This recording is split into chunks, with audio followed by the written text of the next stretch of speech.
My name is Almarat. I consider myself as one of the co-founders of Mass Financials. This is because, of course, I'm not the only one who brought this to light. I had to engage a couple of like-minded people. Yes, I had, of course, the idea, but of course, I engaged a couple of other like-minded people who made this possible. So yes, all of us assume the role of co-founder, but I also currently serve as the Chief Executive Officer of NAS Financial. What is NAS Financial? So NAS Financial, we consider ourselves as a financial company that is trying to offer financial services to the unbanked people. And the reason we're doing that is to actually bring what we call economic prosperity. At the moment, our focus is, of course, is in Nuba Mountains. That's like the southern part of Kordofan of Sudan. So of course, this company has, let me say, a background. So considering that, of course, the founders of this company originally are from Sudan, and specifically from the Nubian community. So of course, that's where we started, and we are currently offering services there. So the people of Nuba Mountains specifically have been unbanked since eternity. We've never had of financial institutions in our place. So we are trying to build a financial company to be offering financial services. Why the company? So as I said, we are existing to offer financial services. So financial services are very vital in today's life.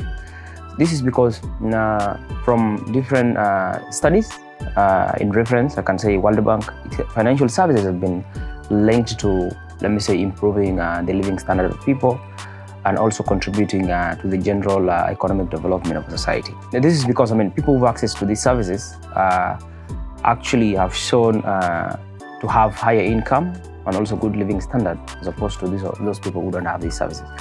So, and then also when it comes to economic growth, before people were using barter traders, we all know, but now it was difficult to do business even locally and also internationally. That's why the global leaders introduced the financial institutions to actually promote business across different people.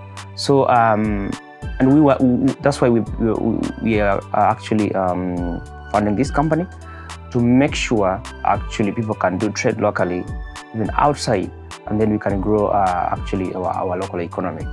As I said, our vision is to actually serve the unbanked people. And then specifically now we're focusing on the Nuba Mountains region. Why is the solution we're trying to build important? And most importantly for our people, I will consider the Nuba Mountains region, of course, as you say, it is one of the marginalized region of Sudan. Just to tell you, people have not had a bank or even any financial institution since eternity. But of course, the other part of Sudan has all those. So, and then economically, the region is not developed economically, industrially. So, and I say for us to actually achieve all this, we need a financial institution amidst, ourselves. We are trying to create this financial institution so that, first of all, at the moment we are offering money remittance, people can move money in and out of the region. We also need to, we want to also offer other financial services like saving loan as well. This actually contribute to businesses. For example, businesses in Nuba Mountains don't have financing who are doing small-scale businesses. We have essential services or products that need financing. Businesses, entrepreneurs do not have access to that. So the reason we're existing is to try to actually promote, let me say, in-region business so that people can create job among themselves. You can also actually even start importing because we need to sell out as well to attract, let me say, income from outside. So that's the reason we are actually existing. And it is important because it's going to create job opportunities, as I said. It's also going to promote economic and industrial development in the region. Because I personally believe, yes, the region deserves better than the current state. We launched actually on 11th March last year, that's 2024. Up to today, this is like the 10th month here. We left it 2 months to hit 1 year. So work has been really great. In terms of statistics, we've served close to 500 different clients. At the same time, we've handled more than 1,000 transactions. We've also have three branches. Our main branch, of course, which is where it all started, is in Nuba Mountains. That's Como office. We also have a remote office that's like serves mostly Kenya and abroad, where I serve now. and then you have a bank in Juba, which coordinates South Sudan. So in terms of statistics, we've remitted over $200,000 for the last 8 months only. So yeah, those are some of the performance we've had last year. And of course, we've been able to raise a number of financings in terms of bootstrapped. The company is just bootstrapped. And we've also accessed a number of, personal loans to make sure like we're promoting our work. Yes, and work's been really going well. Yeah, of course, as I say, if your biggest problem as an entrepreneur is capital, then you're not an entrepreneur. But my argument is that's only to start. When you're starting, you don't need to complain about capital. You need to start with anything you have. So the company is bootstrapped, as I'll say. We started with that.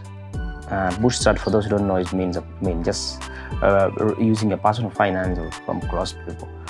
That's what actually got the company going. But of course, in terms of scaling, we need financing. That's the biggest challenge we're facing at the moment.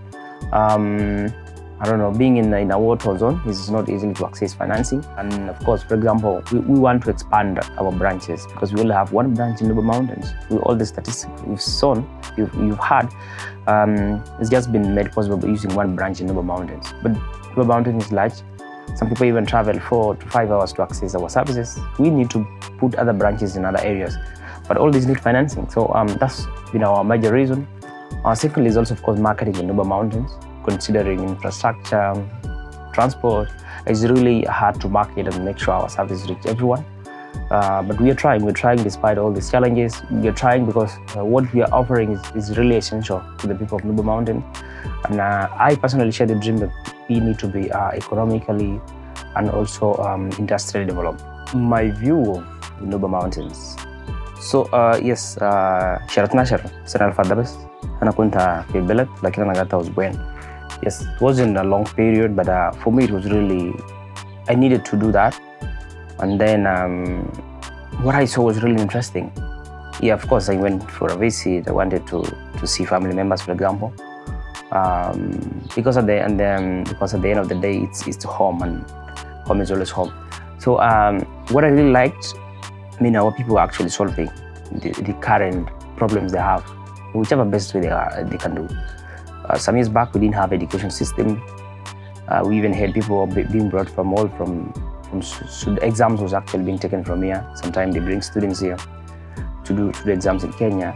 But currently, I've seen primary schools running, secondary schools running. Yes, there's a lot of infrastructural problem, but that's how people have been able to solve that. This health running. We have a good number of hospitals that are treating people. We have a number of local organizations that are creating jobs. We also have entrepreneurs trying to bring in essential goods and services, creating job opportunities without any financing. As I said, we don't have any financial institutions to finance everyone. We also have like a local legal structure that is working. So despite the challenges, our people are trying. Okay, our people are trying. So but I believe, for example, the best way for us to get out of the situation we are is to develop our economy. I understand, of course, this political instability, but of course, we've shown that we've actually shown we are very resilient people. Despite that, at the moment, our region is the only place that's somehow safe.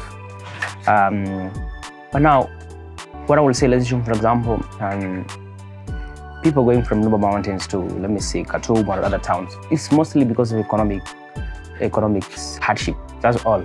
So we're going for job opportunities. But if we are able to make our economy work, whereby locally we have entrepreneurs creating job opportunities, different and government organizations, then believe me, people won't have any reason to go to other towns and look for jobs. And that's my view. And then, of course, me or the Nice Financials, we're here to promote that because you need financial institutions to promote this. Of course, the founder of my university, it's African Leadership University, said, if you are actually one of those who are privileged to be alive and actually access quality education, your role is to solve bigger problems.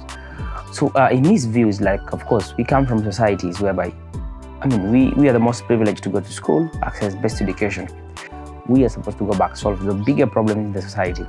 So in the Nubian's case, of course, most of us came here to access education, considering that in Sudan, I mean, there was no fairness, and then a lot of us didn't actually study. So I mean, that's why my parents did study, but most of them did great work actually, because the region we have now is because of them. Most people are hopeful. I mean, those who went to school abroad will bring back changes. So at the moment, I will say, let's be creators, okay? Yes, job seekers are very great because, of course, they offer value. But let's be creators, okay? Creators are those who actually contribute to a change in a society. They create things, they create businesses, entrepreneurship that actually create jobs for others. So we need more creators. This is because creators actually solve problems. And when I see creators, I don't mean, I'm a corporate guy. I don't believe in non-profit. Of course, they are very great. They actually offer essential services like health. They actually create job opportunities. But of course, corporate is very important. This is because, for example, I'm offering marine remittance. You offer food or even clothes. Yes, I'll come buy your food or clothes when I need it, and then you come when you want to send money or you want to transact financially. That's how value is created and shared between different people. So let's be job creators. I mean, let's be creators. I know it's hard, of course. Not everyone has that call, but if you see yourself, I mean, you can do something, you can be a creator, then go for it. There is financial returns in Nuba Mountains. People have, of course, this money. I believe there's money. There's money in. People need essential goods and services, and then if you invest, of course, you get returns, and you're also solving a problem. That's what I want to urge my Nubian colleagues in diaspora, because I believe, we share a future whereby we have to contribute to. As I said, our fathers did their part. It's us now to bring solutions to the existing problems. People back home are very hopeful, very hopeful.